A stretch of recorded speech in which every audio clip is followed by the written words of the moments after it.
오늘 추수감사절인데요. 날마다 우리가 감사의 삶을 살아야 되지만 이 감사의 절기를 통해서 감사의 의미를 다시 생각해보고 또 우리에게 적용해 보면서 내가 충분히 감사하지 못했구나 하면서 좀 돌아보고 또 감사를 회복하는 이 특별한 시간을 절기 때마다 갖는 것은 참 의미가 있다고 생각을 합니다. 감사라는 것은 하나님의 은혜에 대한 우리 신자의 마땅한 반응이죠. 그러니까 모든 것이 하나님의 은혜인데 그것에 대한 그 반응을 보여야 되잖아요. 그것이 바로 감사입니다. 아까 남성 중창단이 이제 은혜라는 찬양을 은혜롭게 그리고 감동적으로 불러주셨고 우리도 큰 은혜를 받았는데요. 찬양의 가사처럼 우리가 일상 가운데서 당연하게 누려온 것들이 있잖아요. 그런데 그것이 날마다 매일마다 반복됐기 때문에 그 은혜라는 것을 참 기적이요 은총이라는 것을 놓치면서 살아온 그 모든 것들이 있어요. 근데 신앙이라는 것을 그 당연한 듯 누려왔던 그런 모든 것들이 하나님의 은혜구나, 참 감사한 일이구나라는 것들을 깨달아가면서 그 회복하는 믿음의 자세가 우리에게 필요합니다. 그 예수님을 믿는다는 것은 그 신앙의 관점이 하나님의 은혜에 대해서 눈이 열리는 것과 같은데요. 그 하나님을 그 은혜를 받으면은 하늘을 보더라도 이전과 좀 달리 보이고 또 들에 또 나무나 꽃을 보더라도 또 새로운 그 세상이 열리는 것 같이 새로운 관점으로 보여지게 되고 또 날마다 만나는 사람이라든가 가족도 또 자녀도 또 남편과 아내도 새롭게 보이는 거죠.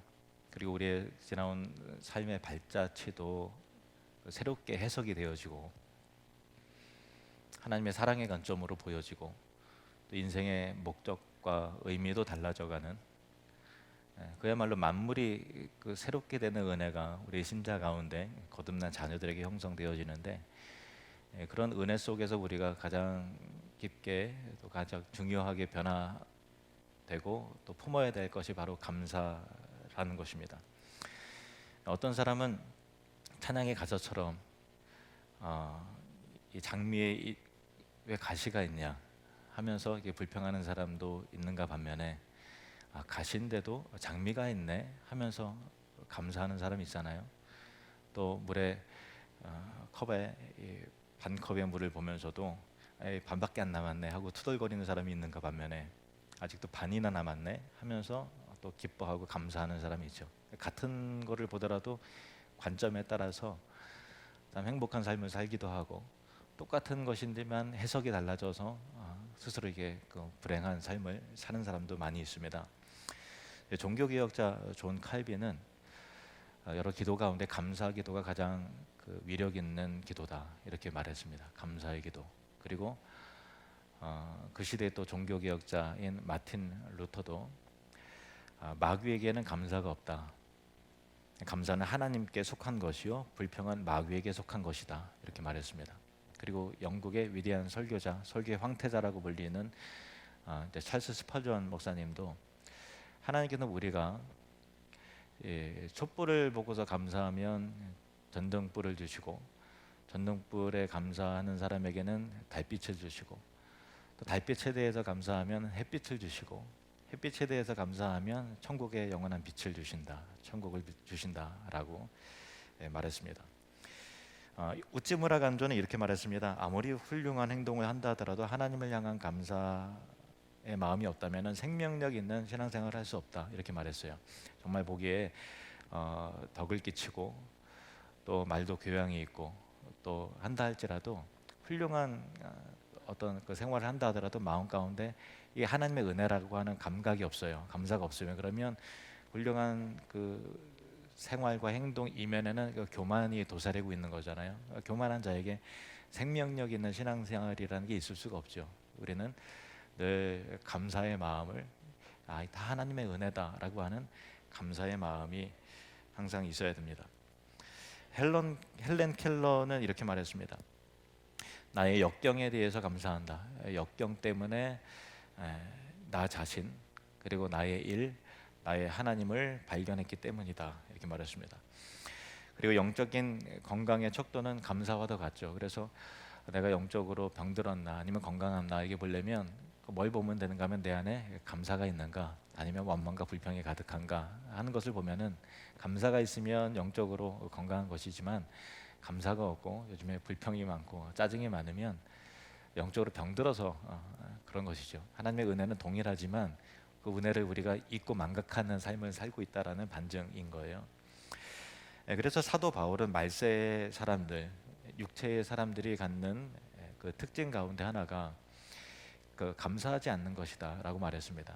디모데후서 3장 2절 말씀을 보시면 사람들이 자기를 사랑하며 돈을 사랑하며 자랑하며 교만하며 비방하며 부모를 거역하며 감사하지 아니하며 거룩하지 아니하며 여러 그 이 시대의 말세의 사람들의 현대인들의 특징이 감사하지 않는다라는 그 특징이 있다라는 거예요. 하나님의 은혜를 모른다라는 거죠. 은혜를 모른다, 감사하지 않는다. 그래서 감사로 가득한 신앙이 성숙한 신앙이고 감사는 하나님께 영광이 되고 우리 자녀들의 마땅한 그 어떤 그 신앙의 행위이기 때문에 하나님께서는 하나님의 사람들에게 요구하시는 그 하나님의 뜻이 바로 감사입니다. 데살로니가전서 5장 18절 같이 읽겠습니다. 시작.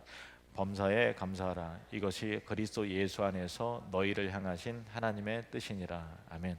범사에 모든 일에 대해서 감사하라라는 거예요. 이것이 우리를 향한 하나님의 뜻이라는 것인데 저도 올 한 해를 돌아보니까 참 이 코로나로 인해서 이 예배가 몇 번이 중단이 되고 몇 개월간 온라인 예배로 중단되면서 영적인 갈급함도 목사님 저도 있고 또 그 성도님들에게 굉장히 죄송했어요. 좀 목사 노릇을 못하니까 그리고 또 교회가 제 기능을 감당하지 못하는 것 같아서 굉장히 좀 답답하고 아쉬움도 많았던 한 해지만은 그래도 목자 되신 우리 예수님께서 친히 여러분의 가정들을 돌봐주시고 지켜주셨다는 것을 확인해 보면서 참 다시 감사로 채워지더라고요. 왜냐하면 코로나 확진자 그렇게 많아도 우리 성도님들은 한 분도 그렇게 걸리지도 않았고요. 얼마 전에도 우리 자녀들 학교에서 반에서 뭐 5명이 나왔다는 둥, 8명이 나왔다는 둥, 뭐 그래요. 그런데 우리 자녀들은 한 명도 바로 옆자리에 짝꿍이 코로나에 걸렸어도 하나님이 우리 자녀들을 다 지켜주셔서 전원 다 음성이고 참 위급한 상황 속에서도 하나님께서 참 돌봐주시고 지켜주신 특별한 하나님의 은혜가 있음을 정말 참 감사한 마음이 돌아보니까 있더라고요. 그리고 경제적으로도 어렵고 좀 침체될 수밖에 없는 그런 상황 속에서도 하나님께서 우리 교회를 통해서 이루신 일들이 곰곰이 생각해보니까 되게 많은 거예요. 매년 있어왔던 사랑 나는 축제는 못했지만 그 대신 우리가 헤세드 이야기를 통해서 이웃들에게 어떤 그리스도인의 어떤 그 성숙한 삶, 시민 의식, 배려와 친절과 나눔과 섬김의 삶에 대해서 일정 기간 동안 우리가 훈련할 수 있고 우리 그리스도인으로서 어떻게 살아야 되는가라고 하는 정체성을 확인할 수 있게 해주셨고요. 그리고 부활절 헌금은 전에 헤세드 이야기를 해외에서도 진행을 함을 통해서 가난한 이 성도들과 이웃들에 대해서 이제 구제 물품을 전달해서 쌀과 같은 식료품을 많이 전달을 했어요. 선교사님들을 통해서 해외 헤세드 이야기도 실천이 되어졌고요. 그리고 또 올해 뭐 해외 선교 지출이라든가 구제 사역이라든가 또 장학 사역 등등 국내외 지출된 규모를 보니까요 4,500만 원이 넘더라고요. 그 정도로 많이 우리가 좀 그 어려운 가운데서도 흘려 보낼 수 있도록 하나님께서 우리에게 능력을 주시고 우리를 통해서 여전히 일하셨다 하는 것들을 바라보면서 참 감사했고요. 그것뿐만 아니라 이 매출 감사 헌금으로는 우리 다음 세대 우리 꿈누리 꿈터 음향 공사를 이제 새롭게 할 수 있었고요. 그리고 또 화장실 리모델링도 올해 해서 화장실이 조금 아쉬웠는데 아마 이제 아름다운 화장실 랭킹 순위를 뽑는다면은 우리 교회가 전국의 손가락 안으로 들어가지 않을까 싶을 정도로 그렇게 됐고요. 또 이번에 추수감사절 통해서 영상 선교를 위해서 이렇게 깨끗한 화질로 또 공간에서 예배드릴 수 있도록 하게 해주신 하나님의 은혜가 있는 거죠. 그러니까 참 어렵지만 그래도 규모 있는 굵직한 일들을 하나님께서 하게 하셨어요. 감사하죠. 우리 감사의 박수 하나님께 영광 올려드리겠습니다. 감사합니다.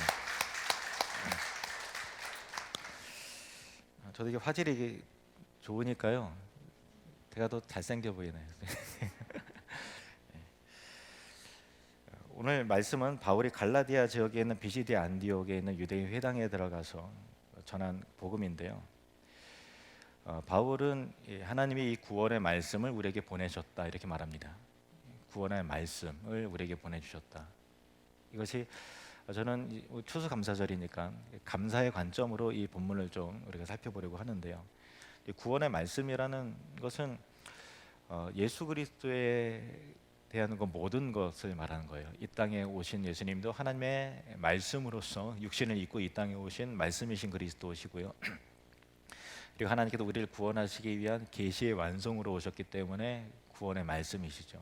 그래서 그가 행하신 모든 일들, 십자가에서 죽으시고 부활하시고 하신 모든 것들, 또 선지자들의 입을 통해서 증거한 그리스도에 관한 모든 입, 그리고 입을 통해서 말씀하신 약속들, 그리고 다윗을 통해서 약속하신 메시아에 대한 그런 모든 내용들, 이것이 다 총체적으로 그리스도를 향한 모든 것이 구원의 말씀을 우리에게 주셨다라는 것인데요.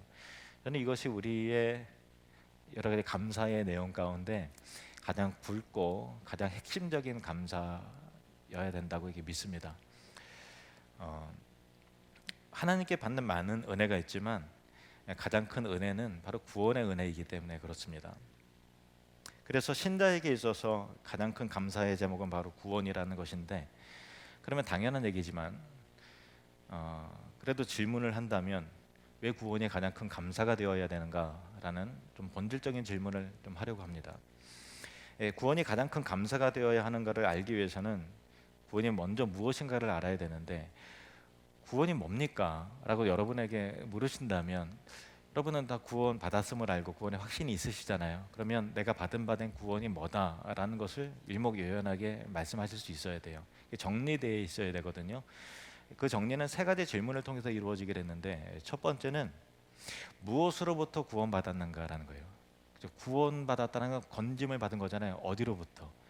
무엇으로부터 나는 구원받았는가? 두 번째는 무엇에 의해 구원받았는가라는 거죠. 어떻게 구원받았는가라는 거예요. 또 세 번째는 무엇을 향한 구원인가? 무엇을 이루기 위해서, 무엇을 얻는 구원인가? 무엇을 향한 구원인가? 무엇을 위한 구원인가라는 세 번째 질문인 것이죠. 같이 한번 따라 보겠습니다. 무엇으로부터 구원받는가? 무엇에 의해 구원받는가? 무엇을 위해 구원받는가? 지금 이 세 가지 질문에 대해서 답을 정리를 해서 드리려고 하는데요. 이것이 구원에 대한 모든 것을 의미하는 것은 아닙니다만은 적어도 이 세 가지는 여러분이 알고 계셔야 된다. 이것이 본질적 감사의 회복에 있어서 중요한 세 가지 지식이다라는 것을 말씀을 드리기 위함입니다. 자, 첫 번째, 무엇으로부터 구원받는가라는 질문에 대해서 보면요.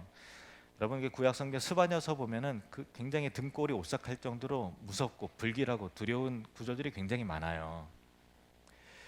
스바냐 1장 14절에서 18절 말씀을 보시면 여호와의 큰 날이 가깝도다. 가깝고도 빠르도다. 여호와의 날의 소리로다. 용사가 거기서 심히 슬피 우는도다. 그날은 분노의 날이요 환난과 고통의 날이요 황폐와 패망의 날이요 캄캄하고 어두운 날이요 구름과 흑암의 날이요 나팔을 불어 경고하며 견고한 성읍들을 치며 높은 망대를 치는 날이로다. 내가 사람들에게 고난을 내려 맹인같이 행하게 하리니 이는 그들이 나 여호와께 범죄하였음이라. 또 그들의 피는 쏟아져서 티끌같이 되며 그들의 살은 분토같이 될지라. 그들의 은과 금이 여호와의 분노의 날에 능히 그들을 건지지 못할 것이며 이 온 땅이 여호와의 질투의 불에 삼켜지리니 이는 여호와가 이 땅 모든 주민을 멸절하되 놀랍게 멸절할 것임이라. 아멘. 성경은 여호와의 진노의 날이 분명히 이르게 된다. 멸망의 날, 하나님의 여호와의 진노의 불꽃이 천한 모든 것들을 사르게 되는 심판의 날이 있으리라고 분명히 예고를 하십니다. 이 구절은요, 성경의 여러 심판의 날, 여호와의 날에 대해서 극히 일부분이에요. 근데 진지하게 읽는다면 굉장히 두려운 메시지입니다.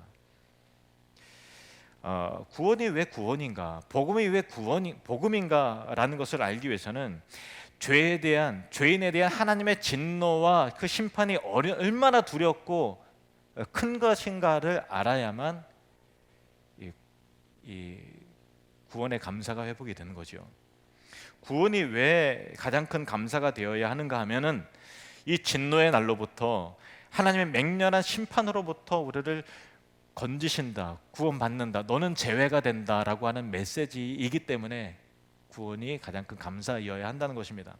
데살로니가전서 1장 9절 10절 말씀을 보시면 그들이 우리에 대하여 스스로 말하기를 우리가 어떻게 너희 가운데에 들어갔는지와 너희가 어떻게 우상을 버리고 하나님께로 돌아와서 살아계시고 참되신 하나님을 섬기는지와 또 죽은 자들 가운데서 다시 살리신 이의 아들이 하늘로부터 강림하실 것을 너희가 어떻게 기다리는지를 말하니 이는 장래의 노하심에서 우리를 건지시는 예수시니라. 아멘.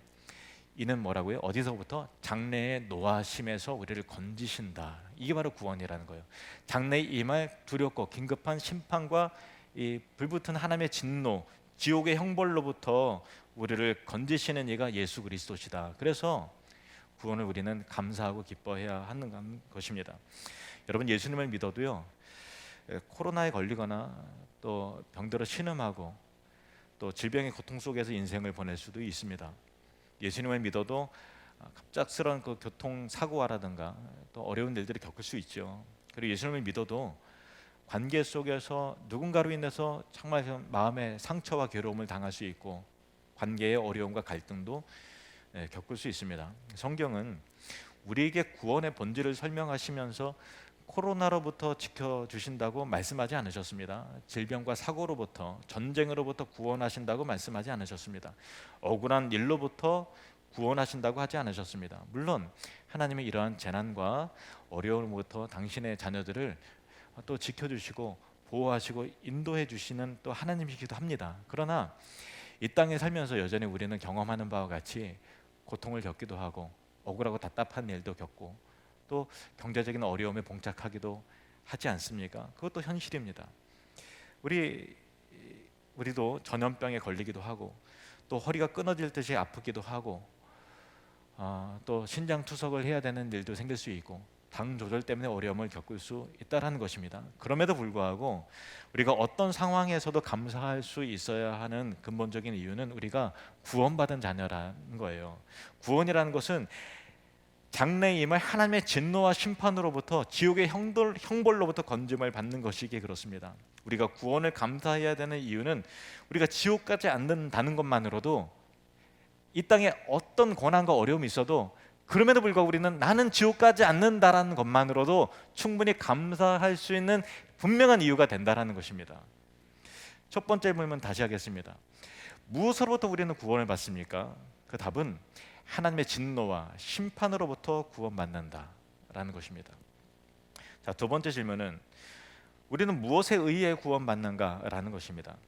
바울은 비시디아 안디옥의 이 회당에 들어가서 많은 유대인들과 또 하나님을 믿는 그 경건한 이방인들에게 증거하면서 예수 그리스도에 의한 구원을 설교하는 거예요. 이것은 하나님께서 여러 선지자들과 다윗을 통해서 미리 약속하신 바 그 내용의 성취로서 예수님의 십자가의 죽으심과 다시 살아나심 곧 부활을 통해 구원을 그들에게 증거하고 있는 것입니다. 하나님께서 그의 아들에게 우리의 모든 죄를 전가시키시고 그 모든 죄에 대한 진노와 형벌을 그 아들에게 쏟아 부으셔서 십자가를 지시고 십자가 위에 그 나무 위에 달리셔서 죽게 하심을 통해서 죄에 대한 형벌을 이루셨죠.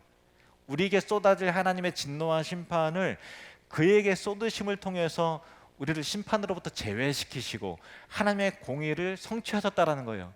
죄를 얼마나 미워하시는지에 대한 그 진노와 그 징계를 하나님이 그 아들에게 부어 주셨다라는 것입니다.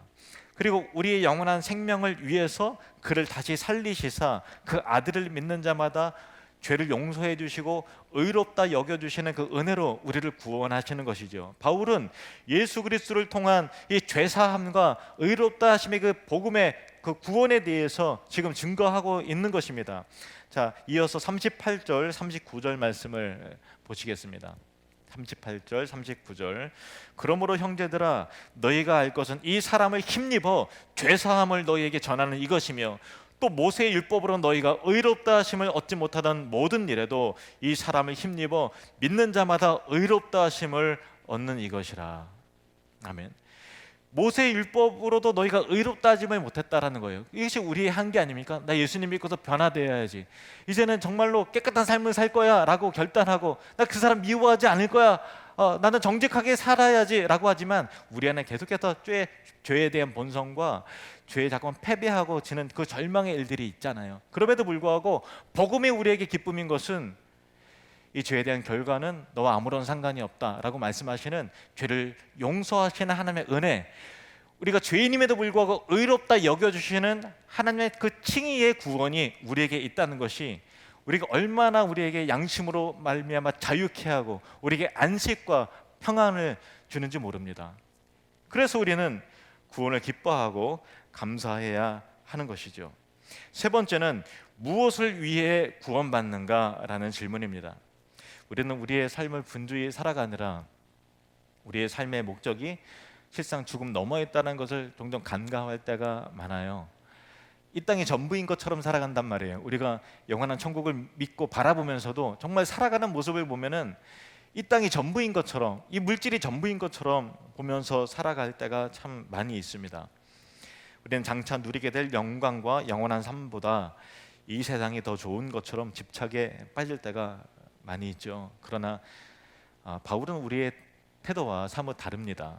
빌립보서 1장 19절에서 24절 말씀을 보시면, 이것이 너희의 간구와 예수 그리스도의 성령의 도우심으로 나를 구원에 이르게 할 줄 아는 고로 나의 간절한 기대와 소망을 따라 아무 일에든지 부끄러워하지 아니하고 지금도 전과 같이 온전히 담대하여 살든지 죽든지 내 몸에서 그리스도가 존귀하게 되게 하려 하나니, 이는 내게 사는 것이 그리스도니 죽는 것도 유익함이라. 죽는 것도 유익하다라는 거예요. 그러나 만일 육신에 사는 이것이 내 일의 열매일진데 무엇을 택해야 할는지 나는 알지 못하노라. 내가 그 둘 사이에 끼었으니 차라리 세상을 떠나서 그리스도와 함께 있는 것이 훨씬 더 좋은 일이라. 그렇게 하고 싶으나 내가 육신으로 있는 것이 너희를 위하여 더 유익하리라. 아멘.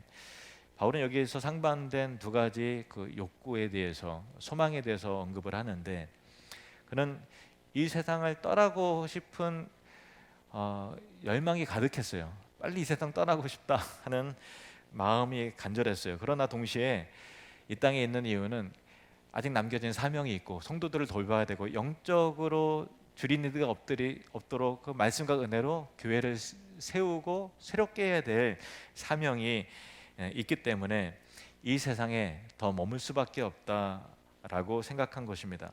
바울은 이 세상의 삶을 하찮게 여기거나 멸시하는 태도 때문에 빨리 떠나고 싶어라는 그런 게 아니었어요. 이 세상의 삶도 하나님께서 허락하신 은혜의 선물이기 때문에 은혜 속에서 살아갈 동안 충분히 누리면서 살아야 되는 것이죠. 하나님의 뜻 가운데서 이 땅을 살아가는 것도 대단히 큰 의미가 있습니다. 이 땅 가운데 우리가 천국을 누리면서 확장해 나가는 삶이 얼마나 가치 있고 고귀합니까? 그리고 이 세상에서도 우리는 얼마든지 성령의 교통함을 누리고 또 예수님의 말씀을 통해서 주님과 동행하는 삶을 살 수 있고 예배의 감격과 은혜를 우리는 충만히 누리면서 살아갈 수 있습니다. 그러나 이 세상의 휘장을 통과해서 그리스도가 계시는 영광스러운 하늘나라에 이르는 경험은 전혀 새로운 차원의 은혜라는 거예요. 천국에서는 예수님을 직접 뵐 수 있어요. 그것이 얼마나 큰 감격이고 그 영광이 얼마나 대단한 것인지 우리는 다 알 수 없기 때문에 지금 충분히 와닿지 못하지만은, 예를 들면은 사과씨 하나를 보여주면서 이 사과가 씨가 장차 어떤 나무가 되고 어떤 열매를 되고 그 열매의 맛은 무엇이다라고 설명을 해도 사과라는 것을 한 번도 먹어보지 못하고 그 나무를 보지 못하는 사람에게 그것을 어떻게 이해를 시킬 수 있겠습니까? 마치 사과씨 하나로 사과의 모든 것들을 전달하는 것 같이 이 땅에 사는 우리에게 하나님 나라의 영광과 예수 그리스도의 만남의 그 가치와 의미를 아무리 설명해도 우리는 그거를 다 절대로 다 알 수 없죠. 바울이 이 죽느냐 사느냐 하는 고민에 빠진 것이 아니라 떠나느냐 머무느냐 하는 그 문제 속에도 고민하는 거예요. 바울은 이 세상의 고통을 벗어버리기 위해서 세상을 떠나고자 한 것이 결코 아니었습니다. 단지 이 현실 도피의 측면에서 탈출구를 찾기 위해서가 아니라 그리스도와 함께 거하는 영광스러운 삶을 누리고 싶어서 지금도 은혜 가운데 살아가지만 그러나 그리스도와 직접 대면했을 때 받게 될 영광과 그 은혜를 더 많이 누리고 싶어서 세상을 떠나고 싶어 했던 것입니다. 바울은 이처럼 그리스도와 함께 거하고 싶은 간절한 열망과 소망으로 가득했던 사람입니다. 모든 믿음의 성도들은 죽음 뒤에 그리스도와 함께 거합니다. 이것은 예수 그리스도의 분명한 약속입니다. 요한복음 14장 1절에서 3절 말씀 함께 읽겠습니다. 너희는 마음에 근심하지 말라. 하나님을 믿으니 또 나를 믿으라. 내 아버지 집에 거할 곳이 많도다. 그렇지 않으면 너희에게 일렀으리라. 내가 너희를 위하여 거처를 예비하러 가노니 가서 너희를 위하여 거처를 예비하면 내가 다시 와서 너희를 내게로 영접하여 나 있는 곳에 너희도 있게 하리라. 아멘. 예수님이 잡히시기 전에 제자들에게 하신 말씀인데 이 말씀을 하신 이유는 제자들이 근심하는 거예요. 예수님 떠나시는데 근심하는, 우리는 어떻게 될까 근심하는 거예요. 그러나 예수님은 아버지의 집에 거할 곳이 많다 말씀하십니다. 제자들과 헤어져야 할 때가 임박하자 예수님은 먼저 가서 너희와 함께 거하게 될 곳을 내가 준비하러 예배하러 간다 하십니다. 그리고 준비가 다 되어지면 나 있는 곳에 너희도 있게 하기 위해서 내가 반드시 다시 돌아올 거야 하고 말씀하십니다. 우리가 천국에 갈 수 있는 이유는 그리스도 안에서 우리가 하나님의 양자, 입양된 자녀가 되었기 때문입니다. 우리는 하나님의 가족이 된 거죠. 아버지의 가족입니다. 여러분의 집에 여러분의 자녀가 자연스럽게 들어도 가도 되냐고 묻고 이렇게 들어오는 자녀가 없지 않습니까? 당연하게 아버지의 집이 내 집이니까 그렇게 들어오듯이 우리도 하나님 아버지의 집에 당연한 권리로 들어갈 수 있는 이 상속받은 그 자녀된 자의 권세가 있습니다. 그걸 절대 의심해서는 안 돼요. 하나님 아버지의 집에 여러분은 당연하게 들어갈 권리를 상속받은 하나님의 자녀라는 것이죠. 바울은 우리가 하나님의 양자가 되었기 때문이라고 사실을 증언하는데 로마서 8장 14절에서 18절 말씀 보시면 무릇 하나님의 영으로 인도함을 받는 사람은 곧 하나님의 아들이라. 너희는 다시 무서워하는 종의 영을 받지 아니하고 양자의 영을 받았으므로 우리가 아빠, 아버지라고 부르짖느니라. 성령이 친히 우리의 영과 더불어 우리가 하나님의 자녀인 것을 증언하시나니 자녀이면 또한 상속자 곧 하나님의 상속자요 그리스도와 함께한 상속자니 우리가 그와 함께 영광을 받기 위하여 고난도 함께 받아야 할 것이니라. 18절 우리 지금 스크린에 안 띄워졌나요? 예. 생각하건대 현재의 고난은 장차 우리에게 나타날 영광과 비교할 수 없도다. 18절을 다시 한번 또 보실까요? 18절 말씀을 좀 더 내려보세요.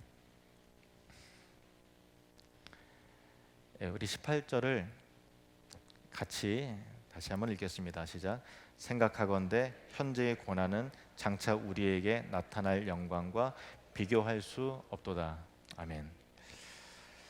자녀이기 때문에 장차 우리에게 나타날 영광이 있다라는 거예요. 근데 그 영광이 얼마나 크고 대단한 것인지 현재의 고난이 아무리 크다 할지라도 장차 우리에게 나타날 영광과 좋게 비교할 수 없다라는 거예요. 이게 아무리 고난과 환난이 커도 나타날 영광과 은혜와 상급에 비하면 아무것도 아니라는 거예요. 아무것도 아니라는 거죠. 그 은혜가 우리에게 있는 것이죠. 이것이 우리가 고난과 또 환난 중에라도 궁극적으로 감사해야 할 이유인 것입니다. 우리가 장차 들어갈 천국에 있음을 감사하고 또 하나님에게 입양된 자녀가 되었음을 감사하고 그리스도 안에서 우리 이미 천국이 시작되어서 그 천국의 영광을 우리가 이 땅에서 맛보고 경험하며 살아갈 수 있다는 것도 너무 감사한 것이죠. 이것이 우리가 감사해야 될 이유입니다. 우리가 범사에 감사하는 것은 우리를 향한 하나님의 뜻인데 범사에 다 기쁘고 유쾌하고 즐거운 일들만 일어나는 건 아니잖아요. 그리고 범사의 모든 필요가 채워지는 것도 아닙니다. 그럼에도 불구하고 우리가 모든 일에 감사할 수 있는 이유는 우리가 예수 그리스도 안에서 구원받았기 때문입니다.